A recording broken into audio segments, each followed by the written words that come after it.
तर बीड जिल्ह्याला दसरा मेळाव्याची परंपरा आहे। मंत्री पंकजा मुंडे या दसरा मेळाव्याचा वारसा चालवतायत।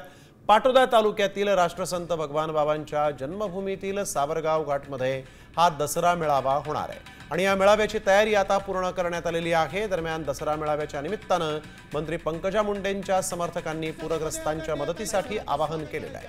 मेळाव्याला येताना चणा डाळ गूळ गव्हाचं पीठ आणा असं आवाहन पंकजा मुंडेंनीही केलं आहे।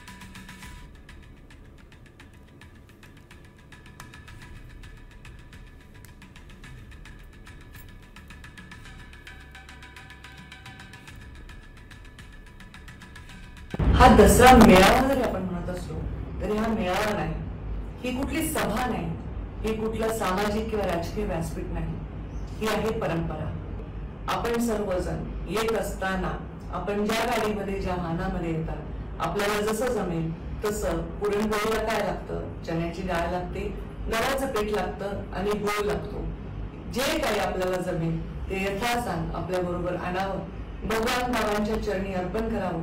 आम्ही त्या गावांमध्ये पोस्ट करू ज्या गावांमध्ये दसऱ्याला पुरणपोळी त्यांना मिळणार नाही, पावसामुळे त्यांची अडचण झाली आहे। आता isakal.com आहे देशातील नंबर 1 ची मराठी न्यूज वेबसाईट। प्रत्येक अपडेटसाठी isakal.com ला नक्की भेट द्या।